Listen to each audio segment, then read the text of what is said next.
Good morning, all of students. You're welcome on another part of this chapter. The chapter is heat. यानी हम पढ़ रहे हैं heat के बारे में कि भाई हीट किस तरीके से ट्रांसफर होती है, इसके अलावा हीट किस तरीके से एक फॉर्म से दूसरे फॉर्म में कन्वर्ट होती है। आज की क्लास में बेसिकली हम डिस्कस करेंगे सी ब्रिज के बारे में। ओके, यानी हमारा जो टॉपिक होने वाला है वो है सी ब्रिज के बारे में।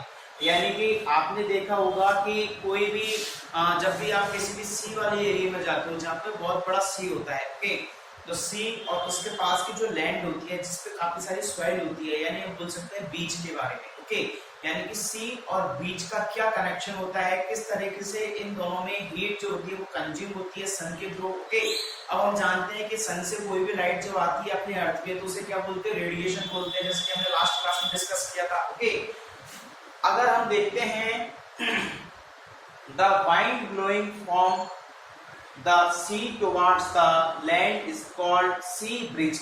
यानी कि जब हवा चलती है, यानी कि जब क्या चलती है, वाइंड चलती है, तो सी जो होती है, सी के ऊपर की जो वाटर की लेयर होती है ये किस पे चली जाती है, बीच पे चली जाती है, यानी कि सॉइल पे चली जाती है। ओके, यानी जब भी हवा चलती है, ओके, हवा चलने की वजह से जो सी के ऊपर की लेयर होती है वाटर की वो किस पे चली जाती है, बह करके सॉइल पे चली जाती है, यानी कि बार बार आती जाती रहती है, जिसे हम लहर बोलते हैं। ओके, यानी कि पानी की जब ये वाटर की जब ये लहर जो है पानी की, यानी कि जब वाइंड के साथ में फ्लो करती है, ऊपर की लेयर सी के ऊपर की वाटर की लेयर जब वाइंड के साथ में फ्लो करती है किस पे, सॉइल पे, तो इसे हम क्या बोलते हैं, सी ब्रिज बोलते हैं। ओके, यानी कि the wind flowing from the sea towards the land is called sea breeze. यानी कि लैंड को बोल सकते हैं हम, वही बीच को क्या बोल सकते हैं, लैंड बोल सकते हैं। ओके, जिसपे क्या होती है, आपकी सॉइल वगैरह होती है। यानी कि the wind flowing from the sea towards the land is called sea breeze. Okay, second point क्या आता है कि ड्यूरिंग द डे टाइम, यानी कि जब दिन का समय होता है, यानी कि जब आपके सन प्रेजेंट होता है। ओके, यानी कि सन की प्रेजेंट में बोल सकते हैं the land near coastal area, the land near coastal area gets heated due to sun's radiation. अब हम जानते हैं कि सन जो होता है इससे रेडिएशन आती है, और दिन में यानी कि डे टाइम में सन जो होता है इससे जब रेडिएशन आती है तो लैंड के आसपास की जो जमीन होती है, यानी कि जो लैंड के आसपास की जो एरिया होता है वो क्या करता है, हीट करता है। ओके, यानी कि the land near coastal area, यानी द लैंड के नियर का जो कोस्टल एरिया होता है गेट्स हीटेड, यानी कि वो हीट करना शुरू कर देता है ड्यू टू सन्स रेडिएशन, क्योंकि सन की जो रेडिएशन आती है उसके वजह से हीट करना शुरू कर देता है। Okay, the sea also gets heated, और समुद्र भी यानी कि जो सी होता है ये भी क्या होता है, हीट होता है। लेकिन अब हम जानते हैं कि कोई भी सब्सटेंस होता है, अगर वो जैसे सपोज ये वाटर है और एक तरफ क्या है, कोई भी लैंड है, अगर सन से रेडिएशन आ रही है तो दोनों पे आ रही है। ओके, अब दोनों पे आ रही है तो सबसे पहले कौन हीट होगा, लैंड हीट होगा। क्यों, क्योंकि इसमें क्या है कि वाटर प्रेजेंट नहीं है, और जबकि जो वाटर होता है ये क्या होता है, थोड़ा कूल होता है, ये थोड़ा देरी से गर्म होता है। ओके, तो सन की जो रेडिएशन आती है सबसे पहले किसको हीट करेगी, लैंड को, उसके बाद में कौन हीट होगा, वाटर हीट होगा। ओके, यानी the sea also gets heated but it takes more time to get heated than the land. सही बात है कि भाई जो सी होता है ये भी क्या होगा, हीट होगा, लेकिन इससे पहले कौन हीट हो जाएगा, लैंड हीट हो जाएगी। ओके, इसके बाद में कौन हीट होगा, सी हीट होगा। ओके, यानी सबसे पहले कौन हीट होता है, आपकी लैंड, क्योंकि ये क्या लगाती है, टेक्स मोर टाइम, क्योंकि ये समय लेती है थोड़ा गर्म होने के लिए। ओके, पानी हमेशा थोड़ा देरी से गर्म होता है। ओके, नेक्स्ट पॉइंट आता है hence the air above the land gets heated faster than the air above sea. वही बात कि भाई आपके एयर जो होती है, okay, air above the land gets heated, यानी एयर जो होती है इसके ऊपर की जो एयर होती है, यानी कि जो लैंड होती है इसके ऊपर की जो एयर होती है वो क्या हो जाएगी, जल्दी हीट हो जाएगी।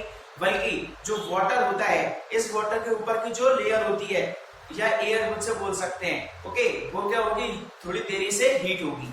ओके, यानी hence the air above the land gets heated faster, यानी कि लैंड के ऊपर की जो एयर होगी वो जल्दी से क्या हो जाएगी, गर्म हो जाएगी, हीट हो जाएगी।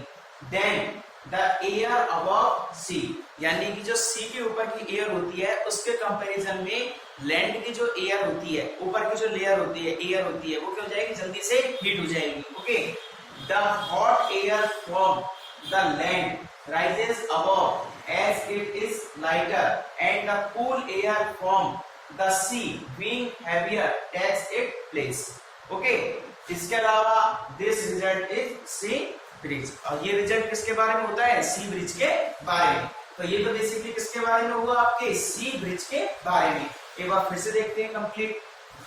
The wind blowing from the sea towards the land is called sea breeze, यानी कि जो आपके सी होता है, जब भी कोई वाइंड फ्लो करती है या फिर फ्लो करती है तो ऊपर की जो लेयर होती है वाटर की, वो किसके ऊपर चली जाती है, लैंड के ऊपर चली जाती है। Okay, during the day time, यानी जब दिन का समय होता है, यानी सन की प्रेजेंट जब होती है, the land near coastal area gets heated, तो लैंड के नियर का जो कोस्टल एरिया होता है वो क्या हो जाता है, जल्दी से हीट हो जाता है due to sun's radiation, sun की रेडिएशन के कारण। The sea also gets heated, यानी कि जो आपके सी होता है वो भी क्या होता है, हीट होता है, बट लेकिन इट टेक्स मोर टाइम, लेकिन जो सी होता है वो थोड़ा समय लेता है to get heated than the land, यानी लैंड के कंपैरिजन में बात करें तो सी क्या होता है, थोड़ा समय लेता है हीट होने के लिए। Next point is thanks the air above of the land gets heated faster, यानी कि जो लैंड के ऊपर की एयर होती है वो फास्टर क्या होती है, हीट हो जाती है, गर्म जल्दी हो जाती है than the air above sea, यानी सी की एयर की कंपैरिजन में। Okay, next point is the hot air from the land rises above at is at lighter than the cool air from the sea being heavier takes its place, यानी कि जो आपके land की जो air होती है वो धीरे धीरे राइजेस करती है, यानी कि बढ़ती जाती है, हीट होती चली जाती है। ओके, और जो सी की जो लेयर होती है, सी की जो एयर होती है वो भी क्या करती है, साथ साथ में राइजेस करती है, लेकिन जो लैंड की एयर होती है वो जल्दी यानी फास्टर क्या करती है, राइजेस होती है, बल्कि जो सी की एयर होती है वो थोड़ा धीरे होती है। ओके, तो ये तो बेसिकली किसके बारे में डिस्कस किया हमने, सी ब्रिज के बारे में। आगे की क्लास में हम आगे डिस्कस करेंगे, तब तक के लिए थैंक यू, आप इसे नोट कर लीजिए।